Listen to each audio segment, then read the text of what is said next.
आज के मुख्य समाचार। सदवान गांव में एक महिला का कंकाल मिला। कश्मीर हमले का असर शिमला में भी। अब Prasar Bharati OTT platform web पर होंगे कार्यक्रम प्रसारित। ढली मंडी में चेरी सीजन की शुरुआत। चंबा उपायुक्त कार्यालय को बम से उड़ाने की धमकी। शिमला में शिक्षक संघ ने रखी मांगे। बकाया देनदारियों की पहली किश्त जारी करने के निर्देश सीएम। शिमला में आम जनता ने पुलगाम आतंकी हमले पर जताया शोक। अब समाचार विस्तार से। थाना क्षेत्र नौदौन के अंतर्गत लाहड़ कोटलू पंचायत के सदवान गांव में बीते कल उस समय सनसनी फैल गई जब झाड़ियों की सफाई के दौरान एक महिला का कंकाल बरामद हुआ है। आशंका जताई जा रही है कि यह कंकाल 3 से 4 महीने पुराना हो सकता है। हालांकि इसकी पुष्टि फोरेंसिक जांच के बाद ही हो पाएगी। यह घटना उस समय सामने आई जब गांव में शिवा प्रोजेक्ट के अंतर्गत स्थानीय निवासी चंद्रशेखर के भूमि पर दीवार निर्माण के लिए राजस्व विभाग व अन्य अधिकारियों की उपस्थिति में निशानदेही की जा रही थी। इस दौरान पंचवटी पार्क के निकट एक छोटे नाले में कंकाल दिखाई दिया। स्थानीय लोगों के अनुसार कंकाल की गर्दन व सिर अलग पड़े थे और उसके साथ महिला के कपड़े चिपके हुए थे। एक बाजू में चूड़ी भी देखी गई है, जिससे यह कंकाल किसी महिला के होने की आशंका जता रही है। मौके पर यह सिर्फ हड्डियों का ढांचा ही नजर आया है। घटना की सूचना मिलते ही पंचायत प्रधान विपिन कुमार ने तुरंत पुलिस को सूचित किया। दोपहर करीब 12:30 बजे थाना प्रभारी निर्मल सिंह की अगुवाई में पुलिस टीम मौके पर पहुंची और कंकाल को कब्जे में लेकर फोरेंसिक जांच के लिए भेजा गया। थाना प्रभारी निर्मल सिंह ने बताया कि मामला दर्ज कर लिया गया है और छानबीन शुरू कर दी गई है। उन्होंने बताया कि महिला की पहचान के लिए अन्य थानों से संपर्क किया जा रहा है ताकि किसी लापता महिला से इस मामले को जोड़ा जा सके। फिलहाल पूरे क्षेत्र में चर्चा और भय का माहौल बना हुआ है और लोग इस रहस्यमयी घटना के पीछे की सच्चाई जानने को लेकर चिंतित है। प्रसार भारती ने हाल ही में अपना नया ओटीटी प्लेटफॉर्म वेब्स लॉन्च किया है, जो अब दर्शकों को विभिन्न प्रकार के कार्यक्रमों की सुविधा प्रदान करेगा। इसकी जानकारी प्रसार भारती के क्लस्टर हेड कश्मीर सिंह ने दी है। कश्मीर सिंह ने बताया कि वेब्स प्लेटफॉर्म का उद्देश्य ग्रामीण और शहरी क्षेत्रों के दर्शकों तक गुणवत्तापूर्ण कंटेंट पहुंचाना है। यह प्लेटफॉर्म विशेष रूप से परिवारों के लिए उपयुक्त है, जिसमें बच्चों से लेकर बुजुर्गों तक के लिए मनोरंजन सामग्री उपलब्ध है। प्रसार भारती का वेब ओटीटी प्लेटफॉर्म भारतीय दर्शकों के लिए एक महत्वपूर्ण कदम है, जो उन्हें विविध और गुणवत्तापूर्ण कंटेंट प्रदान करेगा। कश्मीर सिंह के नेतृत्व में यह पहल डिजिटल मनोरंजन के क्षेत्र में एक नई दिशा प्रदान करेगी। आप सभी को विदित है कि आज की जो ये प्रेस कॉन्फ्रेंस है, इसका जो बेसिक उद्देश्य था वो प्रसार भारती द्वारा जो लॉन्च किया गया नया ओटीटी प्लेटफॉर्म है, जिसका नाम वेव्स है, उसके बारे में अवगत करवाना है और उसके पीछे उनका क्या उद्देश्य है उसके बारे में थोड़ा बताना है, जिससे कि ये इसके बारे में सूचना जो है जन जन तक जो है वो पहुंच सके। तो वेव्स जैसा कि नाम का एब्रीविएशन जो है वेव्स है, पर इसको अगर आप एक्सपेंड करें तो इसका एक्सपेंशन जो होगा उसका मतलब है world audio visual entertainment. World audio visual entertainment. और ये किस प्लेटफॉर्म कौन सा प्लेटफॉर्म ये यूज़ करता है, जैसा कि दोस्तों आप सभी को विदित है कि इससे पहले अगर आपने कोई एंटरटेनमेंट का प्रोग्राम है या कोई एजुकेशन का प्रोग्राम है या कोई सूचना से रिलेटेड कोई प्रोग्राम है, अगर आपने उसको देखना तो उसके 2-3 माध्यम हुआ करते थे। सबसे पहले हमारा रेडियो हुआ करता था, जो कि एक डेस्कटॉप टाइप का कोई एक आपके पास रिसीवर है, उसी के पास अगर आप होंगे या उसकी कुछ रेंज में होंगे तो आप उसको सुन पाएंगे। सिमिलरली अगर आपका कोई एक टीवी सेट है तो उसके पास ही पब्लिक को जो है इकट्ठा होना पड़ेगा, तभी आप उसको देख पाएंगे। मैं ये तो नहीं कहूँगा कि ओटीटी से कोई आज की डेट में अवगत नहीं है। ओटीटी जो है ये संचार का एक नया माध्यम है। आपने बहुत सारी प्लेटफॉर्म देखे भी होंगे, परंतु हम भारत में होने के नाते हमारी जो कल्चरल डाइवर्सिटी है और कल्चरल डाइवर्सिटी है, जिसमें आपकी जो ऑडियंस है वो अलग अलग तरह की है। हम में से बहुत सारी लोग कुछ ऐसे हैं जो कि पुरानी सांस्कृतिक और भावनात्मक जुड़ाव की तलाश कर रहे हैं, और एक तरफ तो ये हो गया, और उसके बाद जो है डायनामिक डिमांड जो है हमारी डिजिटल ऑडियंस की, उसको भी एक तरफ से कैटर करना है। तो ये एक बहुत बड़ा हमारी जो डाइवर्सिटी का है एक बहुत बड़ा कॉन्टिन्यूम जो है वो प्रदर्शित करता है। अब इन दोनों डिमांड्स को किस तरह से पूरा किया जाए, उसके लिए जो है आपका जो आज का सशक्त एक माध्यम है इंटरनेट, डाटा ट्रांसफर प्रोटोकॉल जो है उनके थ्रू आप जो कैसे इन सभी चीज़ों को जन जन तक पहुंचा सके, उसके लिए जो है प्रसार भारती ने इसका लॉन्च किया है ओटीटी प्लेटफॉर्म का, जिसका नाम वेव्स है। ओटीटी का नाम शायद आप लोगों में से काफ़ी सारे लोगों को उत्सुकता होगी कि ओटीटी ओवर द टॉप जो है इसका एग्जैक्ट मीनिंग क्या है और ये कहाँ से आया है। जैसा मैं इकट्ठा कर पाया हूँ इंफॉर्मेशन, या जैसा मैंने इसको पढ़ के देखा है, तो इसका मतलब है कि जैसे आज से पहले आप जो है एक ट्रेडिशनल माध्यम से इंफॉर्मेशन या एंटरटेनमेंट प्राप्त करते थे, जैसे टीवी है, रेडियो है, सैटेलाइट के थ्रू जो आप इन इक्विपमेंट्स पे अपना जो है ये इस माध्यम सारी इंफॉर्मेशन को रिसीव करते थे, इसको आप ओवर द इंटरनेट एक आज की डेट में एग्जिस्टिंग इंफ्रास्ट्रक्चर है। So receiving everything of this that is entertainment, information और बाकी और भी कुछ चीज़ जो आपकी आवश्यकता की है, जैसे गेमिंग फैसिलिटी है, उसको आप इंटरनेट के थ्रू जब इसको प्राप्त करते हैं तो that is basically receiving all this information या entertainment over the existing internet infrastructure. वहां से ये नाम आया है ओटीटी प्लेटफॉर्म। कश्मीर के पहलगाम में हाल ही में हुए आतंकी हमले का असर हिमाचल प्रदेश की राजधानी शिमला तक पहुंच गया है। यहां घूमने आए पर्यटकों ने सुरक्षा व्यवस्था को लेकर चिंता जताई है और प्रमुख पर्यटन स्थलों पर सुरक्षा बढ़ाने की मांग भी की है। उत्तर प्रदेश से आए निकेश ने कहा कि शिमला आना एक अच्छा फैसला था और यहाँ बिताया समय सुखद रहा, लेकिन पहलगाम हमले की खबर से परिवार में डर का माहौल बन गया है। ऐसी घटनाओं के बाद अन्य पर्यटन स्थलों पर भी इसका नकारात्मक असर पड़ रहा है, इसीलिए सुरक्षा व्यवस्था बेहद जरूरी है। हिमाचल में ऐसी घटनाएं ना हो, इसके लिए हर प्रमुख स्थलों पर सुरक्षा कर्मी तैनात किए जाने चाहिए। साथ ही निजी टैक्सी चालकों के लिए मीटर सिस्टम अनिवार्य होना चाहिए, जिससे पर्यटक ठगे ना जाए। पर्यटकों ने कुफरी में मनमानी वसूली की भी शिकायत की है। उत्तराखंड से आए शौर्य ने बताया कि कुफरी में एक एडवेंचर पार्क तक पहुंचाने के नाम पर टैक्सी चालकों ने कई गुना अधिक किराया वसूला। उन्होंने कहा कि सरकार ने ये दरें तय की है, लेकिन यह साफ तौर पर धोखाधड़ी है। चंडीगढ़ से आए प्रतीक सिंह ने कहा कि शिमला आकर शांति मिलती है, लेकिन कश्मीर जैसी घटनाओं से डर का माहौल बन सकता है। हिमाचल की सुरक्षा व्यवस्था ठीक है, लेकिन रिज और मॉल रोड जैसे भीड़भाड़ वाले इलाकों में जांच और सख्ती होनी चाहिए।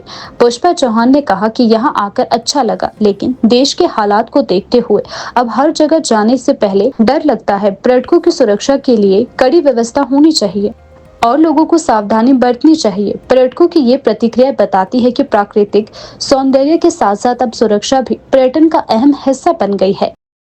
हिमाचल प्रदेश के शिमला जिले की ढली मंडी में इस वर्ष चेरी सीजन की शुरुआत कमजोर रही। कोटगढ़ क्षेत्र से पहली खेप पिछले कल मंडी पहुंची, जहां चेरी के 12 बॉक्स अधिकतम 200 रुपए प्रति किलो के हिसाब से बिके, जबकि पिछले वर्ष सीजन के पहले दिन चेरी के दाम 250 रुपए प्रति किलो तक पहुंचे थे। इस पर कीमतों में आई गिरावट के पिछले मौसम की मार बताई जा रही है। चेरी लेकर मंडी पहुंचे बागवान परविंदर चौहान ने बताया कि इस साल सर्दियों में बर्फबारी कम होने से चेरी का आकार प्रभावित हुआ है, जिससे गुणवत्ता में भी कमी आई है। उन्होंने कहा कि चेरी की फसल नकदी फसल के तौर पर की जाती है, इसीलिए बेहतर दामों की उम्मीद बनी हुई है। फर्म संचालक मदन ने बताया कि अभी सिर्फ रेड चेरी किस्म मंडी में पहुंची है और शुरुआती दौर में फलों की गुणवत्ता औसत है। जैसे जैसे मौसम सुधरेगा और फलों का आकार बेहतर होगा, वैसे वैसे दामों में भी सुधार की संभावना बताई है। हिमाचल प्रदेश में करीब 500 हेक्टेयर भूमि पर चेरी की खेती होती है। शिमला, कुल्लू, मंडी, चंबल, लाहौल स्पीति और किन्नौर जिले चेरी का उत्पादन के लिए प्रमुख क्षेत्र माने जाते हैं। प्रदेश में सालाना 600 से 800 मीट्रिक टन चेरी का उत्पादन होता है। हिमाचल की चेरी की मांग खासकर बेंगलुरु और मुंबई जैसे महानगरों में अधिक रहती है, जहां इन्हें हवाई मार्ग से भेजा जाता है। बागवानों और कारोबारियों को उम्मीद है कि आने वाले दिनों में बाजार में मांग बढ़ेगी और अच्छे दाम मिल सकते हैं।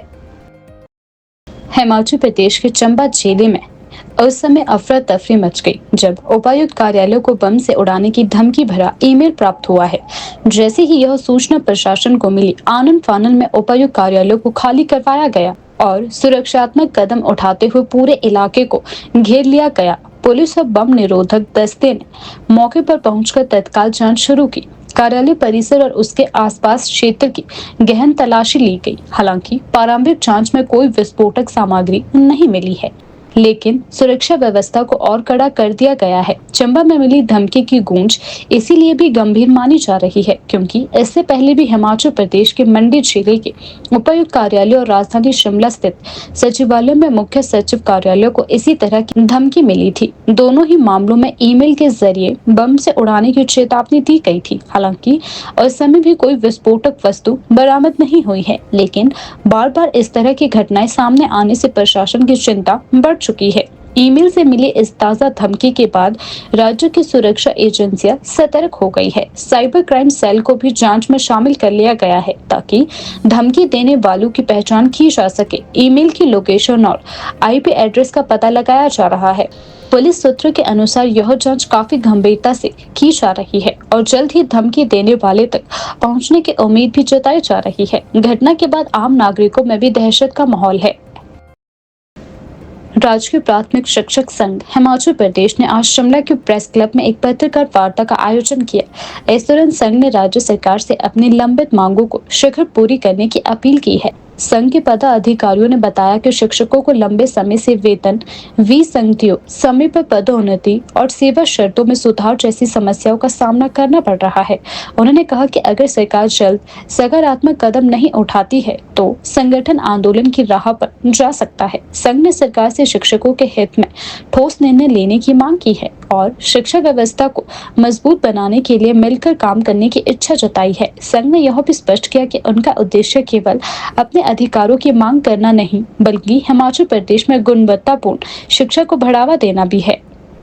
कि हिमाचल 21वें नंबर पर चला गया था, लेकिन सरकार ने, जब मुख्यमंत्री महोदय ने और शिक्षा मंत्री महोदय ने चिंता व्यक्त की और हम लोगों की बैठक बुलाई और हमने अपने स्तर पर प्रदेश स्तर में गूगल मीट की, जिसमें माननीय शिक्षा मंत्री जी को भी जोड़ा और हमने दिन रात मेहनत की, भरपूर प्रयास किया और उसका परिणाम हुआ कि हिमाचल पहले स्थान पर आया है। आज जो मुद्दा है वो विशेष करके एक निदेशालय के गठन को लेकर के है। सरकार वर्ष से ये मन बनाए बैठी थी कि एक निदेशालय होना चाहिए। हम बिल्कुल पहले दिन से इसका विरोध करते आए हैं, वो इसलिए कि एक निदेशालय बनाने से गुणात्मक शिक्षा में सुधार नहीं, बल्कि शिक्षा का ढांचा जो है वो तहस नहस हो जाएगा। आप जानते हैं कि किसी भी ग्रुप को अगर सशक्त करना है तो ग्रुप छोटा होना चाहिए। 1984 से पहले शिक्षा का एक निदेशालय हुआ करता था, लेकिन शिक्षा के क्षेत्र में परिणाम चिंताजनक थे। 1984 के बाद जब प्रारंभिक शिक्षा का अलग निदेशालय बनाया गया, उसके बाद से जो है परिणाम उसके सुधरने लगे। तो एक वर्ष पहले से जब हम ये बात कर रहे थे, हमने शिक्षा सचिव से, माननीय शिक्षा मंत्री से और बार बार सभी से ये आग्रह किया कि आप बदलाव जरूर करें, लेकिन जो स्टेक होल्डर है उनकी बातों पर थोड़ा ध्यान दें, क्योंकि उनका अनुभव ज्यादा होता है। जिस फील्ड में जो व्यक्ति काम करता है उस फील्ड का उसको अनुभव होता है। ये ठीक है कि पॉलिसी मेकर पॉलिसी बनाने में हो सकता है आईएएस बहुत एक्सपर्ट हो, लेकिन अगर उनको पहले की कक्षा पढ़ाने को दी जाए तो वो उनके बस का नहीं है। ये हमारे शिक्षा सचिव जब एसपीडी हुआ करते थे, उनके अपने वचन थे कि मैं एडीएम हूँ और मैं एचएएस हूँ, लेकिन पहली से 5वीं की क्लास अगर मुझे भी पढ़ाने को दी जाए मैं भी नहीं पढ़ा सकता। हमारा सुझाव था कि प्री प्राइमरी से 5वीं तक, जो कि एनईपी का प्रोविजन है कि भाई 3 और 5 क्लासों के लिए अलग से निदेशालय दे दिया जाए, और जो हमारे प्रमोशन चैनल है उसमें जेबीटी से एसटी बनते हैं, सीएसटी बनते हैं, बीओ बनते हैं, वो स्ट्रक्चर की इस तरह से उसमें कोई छेड़छाड़ ना हो। तो उन्होंने टाइम एंड अगेन ये रिपीट किया कि बिल्कुल एक निदेशालय बनाना हमारी मजबूरी है, लेकिन जो निचला स्ट्रक्चर है उसमें किसी तरह की कोई छेड़छाड़ नहीं होगी। और हम भी सरकार पर और इन अधिकारियों पर विश्वास करते रहे, और इसको लेकर के हमने 6 फरवरी 2025 को एक बैठक शिक्षा सचिव से मांगी और उन्होंने समय दिया। विस्तृत चर्चा हुई, लेकिन चर्चा में उन्होंने ये माना कि बिल्कुल आपकी बात ठीक है, और यहाँ तक कहा कि मैं एज एजुकेशन सेक्रेटरी आज इस मीटिंग में घोषणा करता हूँ, इस मीटिंग में आपसे कमिटमेंट करता हूँ कि किसी भी स्ट्रक्चर के साथ कोई छेड़छाड़ नहीं होगा। उसके बाद कुछ और मुद्दे हमारे उस बैठक में थे, जैसे बीओ को क्लास 2 गेस्टेड करने की बात थी। उन्होंने मीटिंग में कहा, मंत्री महोदय भी उस मीटिंग में थोड़ी देर के लिए आए और मीटिंग में उन्होंने ये माना कि बिल्कुल ये बड़ा जायज डिमांड है इनकी और ये जो है जल्दी से जल्दी हम इसको पूरा कर लेंगे। तो डायरेक्टर साहब से प्रपोजल मांगी गई, 1 हफ्ते के बाद ऊपर से क्वारी लगा के वापस भेज दी, इसमें कुछ खामियां हैं, दोबारा भेजो। डायरेक्टर महोदय ने दूसरे दिन दोबारा भेज दी। बार बार उसको वो जो है हम ऑब्जेक्शन करते आए हैं। कहने का तात्पर्य है कि हम सरकार के समक्ष बहुत सारे मुद्दे अपना पक्ष रखते आए हैं और हम आश्वस्त उन्होंने हमेशा हमें किया है, लेकिन परिणाम निराशाजनक ही देखने को मिले हैं। मुख्यमंत्री ठाकुर सुखविंदर सिंह सुक्खू ने वित्त विभाग की बैठक की अध्यक्षता करते हुए 30 अप्रैल 2025 से पहले लोक निर्माण विभाग और जल शक्ति विभाग के ठेकेदारों की लंबित सभी देनदारियों को जारी करने के निर्देश दिए हैं। उन्होंने कहा कि लंबित देनदारियों की पहली किश्त 28 अप्रैल से पहले और शेष राशि इस महीने की 30 अप्रैल तक जारी कर दी जाएगी। उन्होंने दोनों विभागों को बिल तैयार कर उन्हें भुगतान के लिए समय पर कोषागार में प्रस्तुत करने के लिए शीघ्रता से कार्य करने के निर्देश दिए। उन्होंने लोक निर्माण विभाग और जल शक्ति विभाग के अधिकारियों को विभागीय बिल हर महीने की 10 तारीख के बाद ही प्रस्तुत करने के निर्देश दिए, क्योंकि राज्य सरकार को हर महीने की 10 तारीख को केंद्रीय कर प्राप्त होते हैं। इस महत्वपूर्ण बैठक में कई अन्य वरिष्ठ अधिकारी भी बैठक में उपस्थित रहे। शिमला में आम जनता ने मीडिया से बातचीत के दौरान जम्मू कश्मीर के पुलगाम जिले में हुए आतंकी हमले पर गहरा दुख और रोष व्यक्त किया है। लोगों ने कहा कि यह एक बेहद दुखद घटना है जिसमें निर्दोष लोगों की जान चली गई। प्राप्त जानकारी के अनुसार यह हमला उस समय हुआ जब कुछ पर्यटक पुलगाम में घूमने गए हुए थे। हमले के दौरान कई लोगों की मृत्यु हो गई और कई लोग घायल भी हुए। इस घटना ने पूरे देश को झकझोर के रख दिया है। मीडिया से बातचीत करते हुए शिमला के नागरिकों ने कहा कि जब हमारे देश के निर्दोष नागरिकों पर इस तरह का हमला होता है तो यह केवल एक व्यक्ति पर हमला नहीं बल्कि पूरे हिंदुस्तान पर हमला होता है। यह बेहद दुर्भाग्यपूर्ण है कि पाकिस्तान समर्थित आतंकियों द्वारा हमारे लोगों को निशाना बनाया गया है। लोगों ने सरकार से आतंकवाद के खिलाफ सख्त कदम उठाने की मांग की है और शहीदों के परिवारों के प्रति संवेदनाएं भी प्रकट की है। ये इंटेलिजेंस एजेंसीज का और जो सिक्योरिटी फोर्सेस है, स्टेट गवर्नमेंट का भी और सेंट्रल गवर्नमेंट का भी, इसमें लैप्स बिल्कुल दिखता है। और बॉर्डर एरिया जितने भी है वो सील भी होने चाहिए और चौकसी, मतलब पैरामिलिट्री फोर्सेस है चाहे आर्मी है, और ख़ास करके इंटेलिजेंस की जो ये फ्लेवर है इस पर भी बड़ी चिंता जता रहे हैं पूरे देश के लोग। और पूरे इंटरनेशनल लेवल पर ये चर्चा शुरू हो गई है कि कहीं भी आदमी सिक्योर नहीं है। ये बड़ा चिंता का विषय है। हाँ बिल्कुल, इससे इनकार नहीं किया जा सकता क्योंकि ऐसी कोई साजिश तो ज़रूर है। अदरवाइज़ अगर अंदर की इनपुट नहीं होती तो ऐसा बाराजात को अंजाम देना बड़ा मुश्किल होता है। तो कहीं ना कहीं ये लोग तो वहाँ संलिप्त इसमें ज़रूर होंगे, पर उसके बावजूद भी जो सिक्योरिटी एजेंसीज है उनके ऊपर जो मतलब उनकी जो नेग्लिजेंसी रही है वो बहुत ठीक बात नहीं है। शिमला से हूँ, तो जैसा वर्मा जी ने बिल्कुल सही कहा है कि हमारी सिक्योरिटी तो स्ट्रॉन्ग है लेकिन लैप्सेस तो है ही है, कहीं ना कहीं तो कमी रही है। कोई ना कोई तो हमारे देश के अंदर, मतलब कहते हैं हमारे देश के अंदर एक पाकिस्तान वॉर रह रहा है, तो ये तो बिल्कुल है और इसमें लैप्सेस डेफिनेट हुए हैं। तो हम तो चाहेंगे जैसे अमेरिका के अंदर ट्विन टावर्स के ऊपर एक अटैक हुआ था तो अमेरिका के राष्ट्रपति बुश ने पूरा मतलब कि उसको एक पर्सनल एजेंडा लेकर के पूरे मतलब उसको जड़ से उखाड़ने का प्रयास किया और जो इराक के ऊपर अटैक किया। इस तरीके से हमें तो एक सख्त कदम हमारे देश के पॉलिटिशियंस को डेफिनेटली उठाना चाहिए, नहीं तो ये हादसे तो ऐसे होते रहेंगे, ऐसा हमारा मानना है।